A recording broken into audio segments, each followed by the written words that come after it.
నమస్కారం కృష్ణారావు గారు. నమస్కారం. ఎన్నికల ప్రత్యేక కార్యక్రమానికి పునఃస్వాగతం. ఇంతవరకు మనము national elections and state elections మీద మాట్లాడుకున్నాం. ఇప్పుడు ఈ నెక్స్ట్ హాఫ్ అన్ అవర్ మనము లిమిట్ టు ఆంధ్రప్రదేశ్ రాజకీయాల మీద ఒక విశ్లేషణ చేద్దాం. చంద్రబాబు నాయుడు గారి యొక్క పరిపాలనా సామర్థ్యాన్ని, ఆయన యొక్క దీన్ని ప్రతిబింబం చేసేటట్టు ప్రజలు మంచి తీర్పు ఇచ్చారు. అంటే ఇది యాంటీ ఎస్టాబ్లిష్మెంట్ ఒక వేవ్ అనుకుంటే, అందరూ ముఖ్యంగా చెప్పేశారు ది జగన్మోహన్ రెడ్డి గారి వ్యవహార శైలి నచ్చలేదు. అందువలన 2019లో చంద్రబాబు నాయుడు గారి వ్యవహార శైలి మీద ఎంప్లాయీస్ అందరూ పెద్ద ఎత్తున ఇదయ్యి తీర్పు వేరేగా ఇచ్చారు. అట్లాగే ఈ మాట కూడాను మనం ట్రెండ్ చూసినట్టయితే ఫస్ట్ రాజమండ్రి బుచ్చయ్య చౌదరి గారి ఎలక్షన్ అనౌన్స్మెంట్తోనే ఎంప్లాయీస్ ఓటింగ్లో వీళ్ళకి చాలా ప్రాధాన్యత వచ్చింది. ఇప్పుడు చంద్రబాబు నాయుడు గారు గెలవడానికి ఎంప్లాయీస్ పాత్ర ఎంతవరకు ఉంది, అదొక ఫస్ట్ ఒక పాయింట్ మీరు విశ్లేషణ చేస్తే ఒక్కొక్క పాయింట్ మనము లాస్ట్ టైము ఎలక్షన్ అయిన తర్వాత ఒక విశ్లేషణ చేసాం. ఆ విశ్లేషణలో ఒక పాయింట్ అన్నాను నేను. బట్ ఇప్పుడు జరిగిన దాన్ని బట్టి చూస్తే నా అసెస్మెంట్ కరెక్ట్ కాదు. నేను అన్న పాయింట్ ఏంటంటే 2019లో యాంటీ ఎస్టాబ్లిష్మెంట్ వేవ్ యూనివర్సల్, అందరిలోనూ యాంటీ ఎస్టాబ్లిష్మెంట్ ఉంది. Employees, labour, upper caste, lower cost అందరూ. అందుకనే జగన్మోహన్ రెడ్డి గారికి అంత స్వీప్ వచ్చింది. 156 అంతవరకు పోయినాడు. ఈ తర్వాత యాంటీ ఎస్టాబ్లిష్మెంట్ ఫ్రాగ్మెంటెడ్, యూనివర్సల్ కాదు అని అన్నా. ఫ్రాగ్మెంటెడ్ అని ఏమి చెప్పారంటే ఎంప్లాయీస్ టోటల్గా ఎగనెస్ట్గా ఉన్నారు, అర్బన్ ఎగనెస్ట్గా ఉంది, యూత్ ఎగనెస్ట్గా ఉన్నారు, కానీ రూరల్లో ఉండకపోవచ్చేమో. ఈయన కూడా ఈ 5 సంవత్సరాల్లో చాలా ఫ్రీబీస్ ద్వారా చాలా ఓట్ బ్యాంక్స్ బిల్డప్ చేసుకున్నారు. ఈ ఓట్ బ్యాంక్స్ ఆయనకు సపోర్ట్ రావచ్చు. సో ఇది యాంటీ ఎస్టాబ్లిష్మెంట్, ప్రో ఎస్టాబ్లిష్మెంట్ మధ్య కంటెస్ట్ లాగా జరగవచ్చు. సో ఎవరు విన్ అయినా మార్జిన్లో విన్ కావచ్చు అని ఆ మార్జిన్ మనం ఎన్డీఏకి ఇవ్వటం జరిగింది. ఇచ్చి ఎన్డీఏ 90 to 100 వచ్చి గెలుస్తుంది. మిగిలిన 75 to 80 దగ్గర వైఎస్ఆర్సీపీ ఉంటుందని మనం అసెస్ చేసాం. కానీ ఈరోజు మనకు తెలుస్తున్నది ఆఫ్టర్ రిజల్ట్ అంటే ఇదే నివురుగప్పిన లిప్పులాగా ఉంటుంది. పాపులర్ ఒపీనియన్ చివరిదాకా ఎవరికి గాచి కాదు. అందుకని ఎగ్జిట్ పోల్స్ కూడా సమ్ టైమ్స్ రైట్ అవుతాయి, సమ్ టైమ్స్ రాంగ్ పోతాయి. 2019లో ఎంత యూనివర్సల్ యాంటీ ఎస్టాబ్లిష్మెంట్ వేవ్ ఉందో అంత స్ట్రాంగ్ యాంటీ ఎస్టాబ్లిష్మెంట్ వేవ్ కానీ ఇంకా దానికన్నా ఎక్కువ కానీ వస్తుంది. అది ఇప్పుడు ఎస్టాబ్లిష్ అయింది. సో యాంటీ ఎస్టాబ్లిష్మెంట్ వేవ్ అంత బలంగా ఉన్నప్పుడు వీళ్ళ వల్ల గెలిచారు, వాళ్ళ వల్ల గెలిచారు అనుకోవటం భ్రమ. ఇది చాలా బలమైన యాంటీ ఎస్టాబ్లిష్మెంట్ వేవ్ ఈరోజు అన్ని సెక్షన్స్ నుంచి కూడా వచ్చేసింది. సో దీనివల్ల దీనికి ఇంకా మనం ఒక కాస్ట్ యాంగిల్ కానీ, రీజన్ యాంగిల్ కానీ, ఎంప్లాయీస్ అని కానీ, యూత్ అని కానీ ఇవ్వలేము. సో ఇది యూనివర్సల్గా అందరి నుంచి వచ్చినటువంటిది. ఇన్ఫ్యాక్ట్ ఇంకో పాయింట్ కూడా ఇప్పుడు చెప్పాను. నేను చెప్పింది ఏంటంటే 1989-90 ప్రాంతాల్లో జరిగిన ఎన్నికల్లో అందరూ అనుకున్నారు ఎన్టీ రామారావు గారు గెలుస్తారని. కానీ ఎన్టీ రామారావు గారు ఓడిపోయినాడు. చాలా సంక్షేమం చేశాడు. అప్పుడున్న పరిస్థితిలో ఫ్రీబీస్ ఆయన చాలా ఇచ్చాడు. ఫ్రీబీస్ ఇచ్చి ఓట్ బ్యాంక్ బిల్డప్ చేసుకున్నా కానీ ఆయనకున్న కరిస్మాతో కూడా అంత పెద్ద కరిస్మా ఉన్న లీడరే ఓడిపోయినాడు. కాబట్టి జగన్మోహన్ రెడ్డి ఎంత ఫ్రీబీస్ మీద నువ్వు ఒక పెద్ద ఓట్ బ్యాంక్ చేసుకునే యాంటీ ఎస్టాబ్లిష్మెంట్ వస్తే నిలవదు అని చెప్పాం. అది కరెక్ట్ అయింది. సో ఈ ఫ్రీబీస్ వలన ఆయనేమి ప్రభుత్వ ఆస్తి నష్టమైంది, ఆర్థిక అరాచకమైంది, విపరీతమైన అప్పుల్లో రాష్ట్రాన్ని కూరుకుపోయేటట్టు చేశారు, విపరీతంగా పనిచేశారు. కానీ పొలిటికల్ బెనిఫిట్ రాలేదు. పొలిటికల్ బెనిఫిట్ రాలేదంటే ఇది ఒక లెసన్. సో పొరాటుగా ప్రజలు ఓటేసేటప్పుడు గుడ్ గవర్నెన్స్ చూస్తారు. Good governance in terms of corruption, అవినీతి, లంచగొండితనం, సమర్థవంతమైన పాలన, పబ్లిక్ సర్వీసెస్ ఇవన్నీ చూస్తారు. సో నువ్వు ఏవో కొన్ని ఫ్రీబీస్ డిస్ట్రిబ్యూట్ చేసి కొన్ని ఓట్ బ్యాంకులను క్రియేట్ చేసుకున్నాను, ఆ ఓట్లన్నీ నాకు వస్తాయి, గెలుస్తాయి అనుకోవటం ఆ రోజు ఎన్టీ రామారావు గారికి కాలేదు, ఈరోజు జగన్మోహన్ రెడ్డి గారికి కూడా కాలేదు. అది చాలా సుస్పష్టంగా అవుపిస్తుంది. రెండోది, ఇది చాలా చాలా ఇంపార్టెంట్. బోత్ ఎన్టీ రామారావు గారి 89 ఎలక్షన్ ఎస్టాబ్లిష్ చేసింది, ఈరోజు జగన్మోహన్ రెడ్డి గారి ఓటమి ఎస్టాబ్లిష్మెంట్ చేసింది, ఆ రోజు ఆయన ఓటమి ఎస్టాబ్లిష్ చేసింది. ముఖ్యమైనటువంటిది ఏంటంటే నువ్వు యాంటోగనైజ్ చేసుకున్న ఎవరినైతే నీకు శత్రువులుగా చేసుకుంటావో ఆ సెగ్మెంట్స్ 100% నీకు ఎగెనిస్ట్గా ఓటేస్తాయి. నువ్వు పంచినటువంటి ఈ ఈ ఫ్రీబీస్ ద్వారా వచ్చేటటువంటి ఓట్ బ్యాంకులు ఫుల్గా నీకు ఓటేయకపోవచ్చు. ఆ రోజు ఆయనకు అదైంది, ఈ రోజు ఈయనకు అదైంది. కోర్స్ ఆయనకు చాలా తక్కువ లెవెల్లో అయింది కాబట్టి మార్జిన్లో ఓడిపోయినాడు, ఇంత మ్యాసివ్గా ఓడిపోయింది. ఇక్కడ ఇది ఆయనకు చాలా ఎక్కువ లెవెల్లో అయింది కాబట్టి ఇది మ్యాసివ్ డిఫీట్ అయింది. సో ఈ మధ్యలో వచ్చిన కరప్షను, ఈ న్యాచురల్ రిసోర్సెస్ను, అదే ఈ సహజ వనరులను కొల్లగొట్టడం, ఎమ్మెల్యేలు విపరీతమైనటువంటి దౌర్జన్యము, ఏకపక్షంగా జరుగుతున్న నిర్ణయాలు, ఇవి ప్రజలు సహించలేదు. సో ఈ ఓవరాల్ గవర్నెన్స్ లో ఉన్నటువంటి వీక్నెస్ నష్టపరిచింది.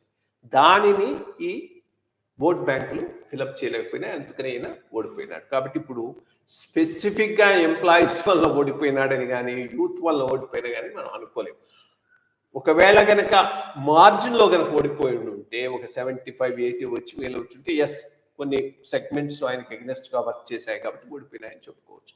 బట్ ఇప్పుడు ఏముంది, ఇప్పుడు 150 అంటే ఇట్స్ ఎ స్వీప్. ఇంత పెద్ద స్వీప్ 150 కన్నా ఎక్కువే ఉన్నాయి యాక్చువల్.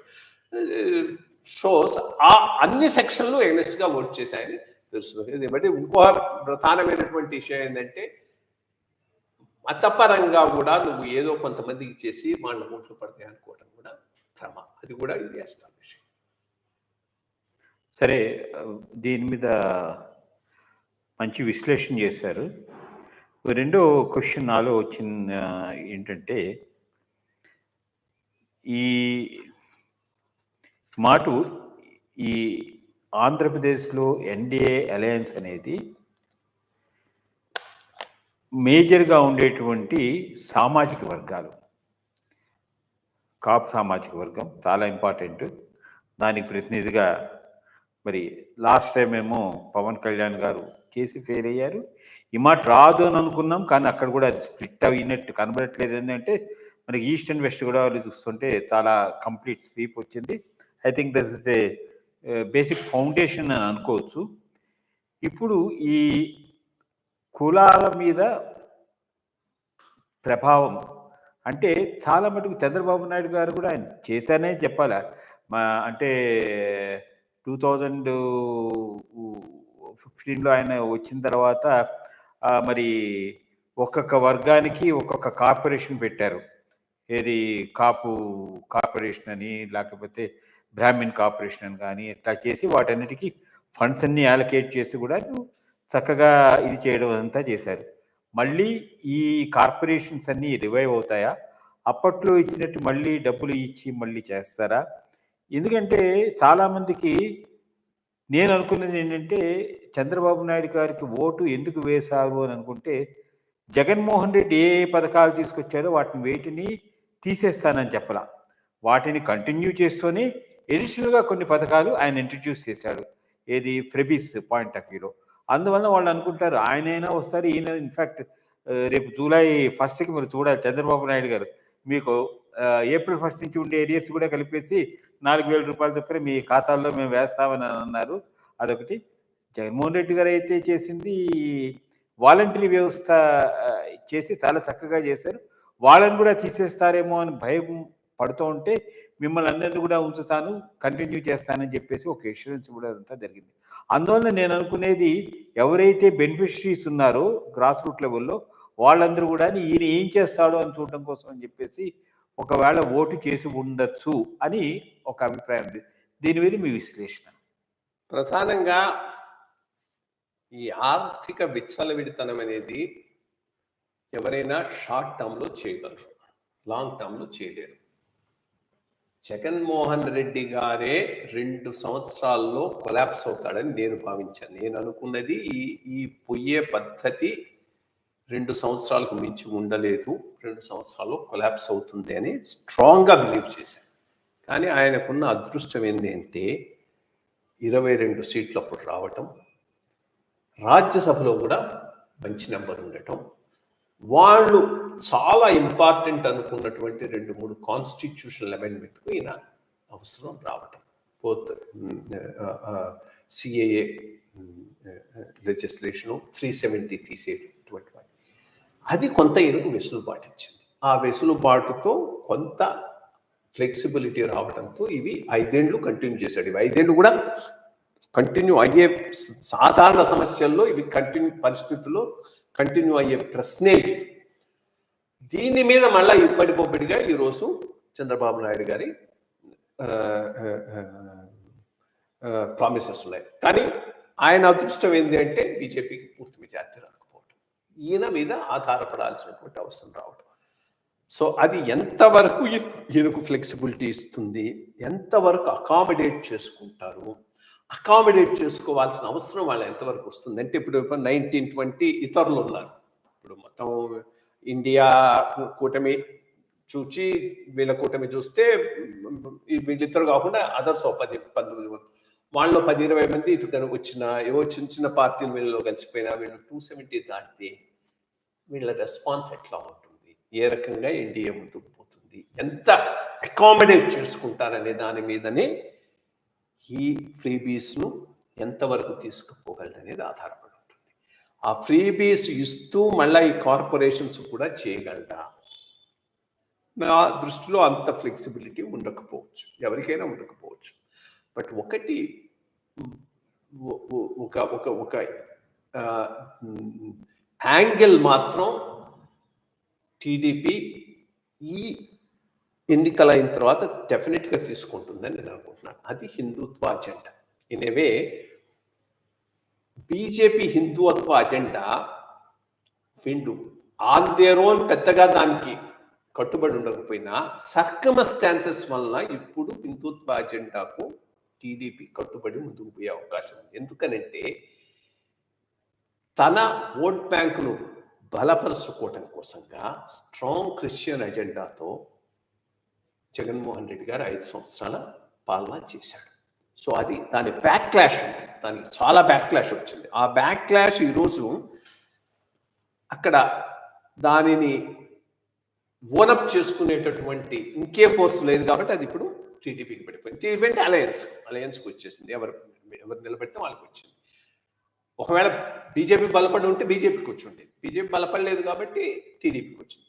సో ఆ యాంగిల్ ఉంది కాబట్టి మళ్ళా రేపు ఆ రకమైన మతపరమైన అజెండాతో జగన్మోహన్ రెడ్డి బలవంతుడు కావచ్చు అనేటటువంటి అది కట్టడి చేయటం కోసమైనా స్ట్రాంగ్ హిందుత్వ యాంగిల్ తీసుకోవచ్చు. దాంట్లో భాగంగా దేవాలయాలను వాటి రన్నింగ్ ఈ ఇష్యూస్ మీద కొంత దృష్టి పెట్టవచ్చు. అది మంచిది. యాక్చువల్గా ఇప్పుడు టీటీడీ లాంటి వాటి మీద కొంత ఫోకస్ పెట్టి good governance in all the temples వాటి రన్నింగ్ వీటి మీద ఎవరిచ్చినా మంచిదే కదా. అది లేదు, జగన్మోహన్ రెడ్డి గారి టైంలో అది పూర్తిగా భృగ్యమైంది. దాని ఎఫెక్ట్ విచ్చలవిడితనం చాలా జాస్తి అయిపోయింది. లోకల్ లీడర్ వేసి వాళ్ళు ఇష్టం వచ్చినట్టుగా టీటీడీని రన్ చేయడం ఇది మనం చూసినటువంటి వాస్తవాలు. సో ఇది ఒక ఏరియా మీద బాగా కాన్సన్ట్రేషన్ రావచ్చు. ఆన్ దేర్ ఓన్ ఎజెండాను ఓనప్ చేసుకొని కాదు, పొలిటికలీ రాజకీయంగా అవసరం కావచ్చు కాబట్టి దీనిని ముందుకు తీసుకుపోయేటటువంటి అవకాశం ఉందని నేను భావిస్తున్నాను. ఇప్పుడు రాజకీయాల్లో మనం కామన్గా వినేది ఏంటంటే చంద్రబాబు నాయుడు గారు ఇప్పుడు అంత మెజారిటీతో గెలవడం ఆయనకు ఒక విధంగా కత్తి మీద సాగు లాంటిదే.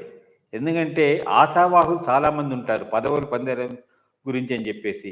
ఇప్పుడు అంత మ్యాండేట్ వచ్చిన తర్వాత ఆయన కొయిలేషన్ ధర్మం పాటిస్తూ ఇటు జనసేన వాళ్ళని అకామిడేట్ చేసుకోవాలి, అటు బీజేపీ వాళ్ళని కూడా అకామిడేట్ చేసుకోవాలి. ఏదో 1-2 మినిస్టర్లు లేకపోతే 3 మినిస్టర్లు ఏదో ఇచ్చి. బట్ అట్లాగే మరి ఇప్పుడు టీడీపీలో కూడాను ఇంతమంది ఉన్నారు. వీళ్ళందరినీ అకామిడేట్ చేసి మరి రన్ చేయాలనంటే ఆయనకి నో అనే చెప్పగలిగినటువంటి ధైర్యం ఉంటుందా లేదా, అసలు ఎట్లా ఉండబోతుంది అనే విషయం మీద, అంటే ఫస్ట్ మినిస్ట్రీ ఫార్మేషన్ మీద, అలాగే ఈ కార్పొరేషన్స్ ఎన్నిటి మీద ఎంతమంది వరకు ఉన్న వాటిల్లో 50% అయినా అకామిడేట్ చేయగలరా? బేసిక్గా దానికి పెద్ద ఇష్యూ కాకపోవచ్చు, బికాస్ పొలిటికల్ ఎక్స్పీరియన్స్ కౌంట్ అవుతుంది అక్కడ. ఈయన చాలా స్టేజ్లో వచ్చేసింది ఇప్పటికే. 4 తడవలు సీఎంగా చేశాడు. ఐ థింక్ 4వ తడవ 3 తడవలు చేశాడు. 4 తడవలు ఆల్మోస్ట్ 20-30 ఏళ్ళు సీఎంగా చేశాడు. అంతకుముందు కూడా ఎన్టీ రామారావు గారి టైంలో కూడా రాజకీయంగా చాలా ప్రముఖమైనటువంటి పాత్ర పోషించాడు. సో అందరూ తెలుసు ఆయన, in the sense inside out of టీడీపీలో ఉన్న వాళ్ళందరూ తెలుసు.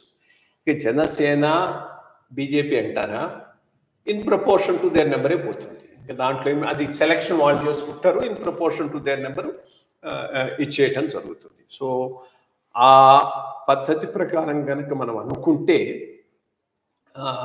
పెద్ద సమస్య కాకపోవచ్చు. ఉంటుంది కొంతమంది మేము సీనియర్స్ అని మాకు ఇవ్వలేదని, బికాస్ దీంట్లో కాస్ట్ కాంబినేషన్స్ చూడాలి, పాత వాళ్ళను కొత్త వాళ్ళను అకామిడేట్ చేసుకోవడం, చాలా ఇంట్రెస్ట్ అకామిడేట్ చేసుకోవడం, చాలా చాలా పర్మిటేషన్స్ కాంబినేషన్స్ ఉంటాయి. దీంట్లో కొంతమందికి రాని వాళ్ళు అలుగుతారు, ఇవన్నీ సరే. బట్ అవి పెద్ద ఇష్యూస్ కావు. ఈరోజు చూస్తున్నాం కదా, ఫైనల్గా ఎలక్షన్ రిజల్ట్ డిసైడ్ అయ్యేది ఓవరాల్గా ప్రజలు ప్రభుత్వం బాగుందా లేదా అని భావించడం మీద ఆధారపడి ఉంటుంది. ఇండివిజువల్ లీడర్స్ మ్యాటర్ కావటం లేదు. ఏమైంది అక్కడ, ఏదో అనంతపూర్లో ఆయనకి ఇవ్వలేదని పెద్ద గలబా చేశాడు, అది బాగుంటాడు ఇది బాగుంటాడు, ఏమి దాని ఎఫెక్ట్ ఏమీ లేదు. అట్లాగే ఇంకోచాడు. సో ఇండివిజువల్గా ఒక లీడర్కి ఇచ్చాడు, ఒక మినిస్ట్రీ చేశాడు, ఇంకొని చేయలేదు అనేటటువంటిది లాంగ్ రన్లో పార్టీ భవిష్యత్తుకు మళ్ళా ఎలక్షన్స్ రావడానికి ఇర్రెలవెంట్. కాబట్టి అది పెద్ద ఇష్యూ కాకపోవచ్చు.